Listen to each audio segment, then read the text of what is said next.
इसलिए हुजूर सल्लल्लाहु अलैहि वसल्लम फरमाते हैं कि आयत करीमा के अंदर अल्लाह ने हर परेशानी का हल रखा है। ये भी बहुत तफसीली गुफ्तगू है, फिर कभी मैं अर्ज करूंगा इंशाअल्लाह। तस्बीह पर ही गुफ्तगू करूंगा तो इंशाअल्लाह आपकी तबीयत के अंदर तस्बीह करने का जज्बा पैदा हो जाएगा इंशाअल्लाह। इंशाअल्लाह सुभान पाक है वो ज़ात। अब आप मुझे बताइए, आप जब किसी की तारीफ करो, यार ये हर फन के मालिक हैं, बड़ा कुदरत ने इनको नवाजा, इनमें कोई कमी है ही नहीं, कितना खुश होगा वो बंदा, कितना खुश होगा जब बंदा अपने रब को कहता है मेरा रब वो है जो हर कमी से पाक है। तो मेरा मौला इतना खुश होता है जिसकी कोई बेपनाह खुश होता है। इसीलिए हर जगह सुभान रखा गया, जहां जहां अहम मौके आए वहां सुभान रखा गया। आपने पहाड़ देखा तो देखे सुभान अल्लाह, कौन इतना खूबसूरत पहाड़ बनाने वाला, पैदा करने वाला मेरा मौला है। मेरे प्यारे आका सल्लल्लाहु तआला अलैहि वसल्लम के प्यारे दीवानों, इसीलिए आकाए करीम सल्लल्लाहु अलैहि वसल्लम ने एक मकाम पर इरशाद फरमाया कि जिसने दिन में, गौर से सुनिएगा, जिसने दिन में 100 मर्तबा सुबहानल्लाहि व बिहम्दिही पढ़ा, अल्लाह उसके गुनाह को माफ फरमा देता है, चाहे उसके गुनाह समंदर के झाग के बराबर क्यों ना हो। 100 मर्तबा दिन में अगर किसी ने पढ़ा तो सुबहानल्लाहि व बिहम्दिही। मेरे प्यारे आका सल्लल्लाहु तआला अलैहि वसल्लम के प्यारे दीवानों, इसी तरीके से एक और मकाम पर आकाए करीम सल्लल्लाहु अलैहि वसल्लम ने इरशाद फरमाया, जो शख्स ये पढ़े सुबहानल्लाहिल अज़ीम व बिहम्दिही, तो अल्लाह ताला जन्नत में उसके लिए एक दरख्त लगा देता। और बुखारी की आखिरी हदीस के अंदर इसी कलेमात का तज़किरा किया गया। क्या? कलेमतान खफीफतान अलल लिसान हबीबतान इलर रहमान, वो क्या है? सकीलतान फिल मीज़ान, वो क्या है? तो फरमाया गया सुबहानल्लाहि व बिहम्दिही। वो दो कलिमे जो अल्लाह को बहुत महबूब हैं, ज़बान पर हल्के, मीज़ान पर भारी, तो क्या है? सुबहानल्लाहि व बिहम्दिही सुबहानल्लाहिल अज़ीम। अगर कोई शख्स तंगदस्ती से नजात चाहता है और चाहता है कि अल्लाह उसकी तंगदस्ती को दूर फरमा दे, तो इमाम इश्क मोहब्बत ने फरमाया फज्र की 2 सुन्नत के बाद 70 मर्तबा सुबहानल्लाहि व बिहम्दिही सुबहानल्लाहिल अज़ीम पढ़े और उसके बाद 2 फर्ज नमाज अदा करे, अल्लाह उसकी तंगदस्ती को दूर फरमा देगा। मेरे प्यारे आका सल्लल्लाहु तआला अलैहि वसल्लम के प्यारे दीवानों, तो आपने तस्बीह के बारे में समाअत फरमाया कि सुभान अल्लाह, ये कितनी अजमत वाली तस्बीह है और कितनी अजमत वाला कलेमा है। मेरे प्यारे आका सल्लल्लाहु तआला अलैहि वसल्लम के प्यारे दीवानों, आज के ऐलान में आपने ये भी आपने पढ़ा होगा कि मौजिज़ा किसे कहते हैं। ये तकरीबन मुसलमानों को इसके बारे में मालूम नहीं है। हाँ, मौजिज़ा, माशाल्लाह, सरकार का मौजिज़ा सल्लल्लाहु अलैहि वसल्लम, बस ये हो गया।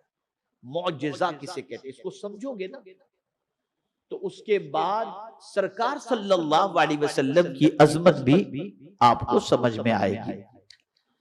मेरे प्यारे आका सल्लल्लाहु तआला अलैहि वसल्लम के प्यारे दीवानों, अल्लामा तफ्ताज़ानी रहमतुल्लाह तआला अलैह मौजिज़े की तारीफ में लिखते हैं, मौजिज़ा किसे कहते हैं उसके बारे में, ऐसा काम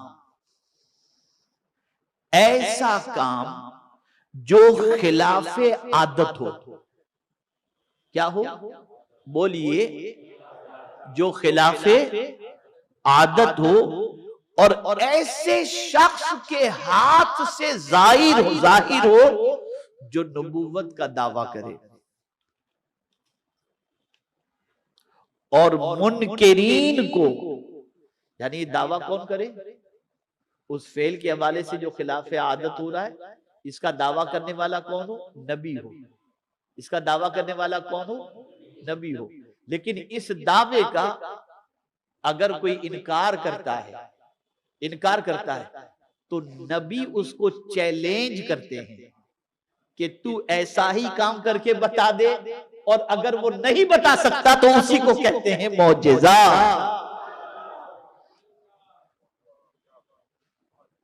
खिलाफ आदत, उंगली से पानी के चश्मे जारी करना है किसी में ताकत? उंगलियां तो सबकी हैं, लेकिन उंगलियों से पानी के चश्मे हर कोई तो जारी नहीं कर सकता। दरख्त को बुलाओ, दौड़ता हुआ आ जाए, ये कोई कर सकता है? नहीं कर सकता। पानी खारी है, लो आब दहन डाल दिया, मीठा हो गया, कोई कर सकता है? अरे हद तो ये है कि कंकरी को कह दे तो कलमा पढ़ ले, कोई कर सकता है? नहीं कर सकता। नबी मौजिजा दिखाते हैं, और इसलिए दिखाते हैं ताकि जो दावत वो दे रहे हैं उस दावत को दुनिया कबूल करे, और जो खुद के बारे में दावा करते हैं कि मैं अल्लाह का नबी हूं, उस रसूल आजम सल्लल्लाहु अलैहि वसल्लम या उस नबी की नबूवत का वो इकरार करे। तो मेरे प्यारे आका सल्लल्लाहु अलैहि वसल्लम के प्यारे दीवानों, किसी मुनकिरीन के अंदर नबी के मौजिजे के जवाब देने की ताकत नहीं होती, और वो उससे आजिज होता है। इसीलिए नबी से सादिर होने वाले खिलाफ आदत काम को मौजिजा कहा जाता है। मौजिजा ये आजिज से बना है, आजिज कर देने वाला, आजिज कर देने वाला। सब मिल करके तुम्हारे में ताकत हो तो करके बता दो, कोई नहीं कर सकता। लेकिन मुस्तफा जमीन से इशारा करें तो चांद के 2 टुकड़े हो जाए। है किसी में ताकत? तो आजिज आ जाए। तो रसूल आजम सल्लल्लाहु अलैहि वसल्लम के कई मौजिज़ात हैं, उनमें से 2 बड़े मौजिज़े, एक है मौजिज़े कुरान। ये ऐसा अजीम मौजिज़ा है कि कल भी इसका जवाब किसी के पास नहीं था, और आज भी इसका जवाब किसी के पास नहीं है। रब ने फरमाया पूरे कुरान की तरह पूरा कुरान नहीं, सूरत की तरह एक सूरत नहीं, एक आयत जैसी आयत ही ला करके बता दो।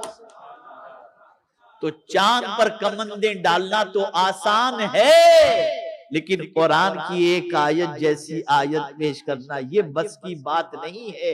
इसलिए कि कुरान जहां खुदा की किताब है, वहां मुस्तफा जान रहमत का मौजिज़ा है। मेरे प्यारे आका सल्लल्लाहु ताला अलैहि वसल्लम के प्यारे दीवानों, मौजिज़े की 2 किस्में हैं, एक हिस्सी है और एक अकली है। हिस्सी किसे कहते हैं थोड़ा समझिएगा, है हवा से खमसा जो अपने हैं ना, हवा से खमसा समझते हैं, ये भी एक मसला है, इसको समझने के लिए भी समझ चाहिए।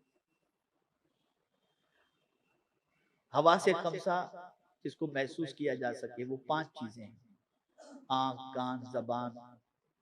आदमी उससे महसूस कर लेता है ना। आपकी जबान पर कोई चीज कड़वी है या मीठी, जायके से आप महसूस करेंगे कि नहीं? आप बताइए, आप जायका जैसे ही आप वो चीज मुंह में रखेंगे तो जायका आपको बता देगा, तो आप उससे महसूस करते हैं। ये 5 चीजें जिसको हवा से खमसा कहते हैं, ठीक है ना? तो ये हवा से खमसा जो है, सूंघना, चखना, देखना, ये सारी चीजें जो है, मेरे प्यारे आका सल्लल्लाहु ताला अलैहि वसल्लम के प्यारे दीवानों, तो एक है हिस्सी और एक है अकली। हिस्सी महसूस किया जाए और अकली समझा जाए।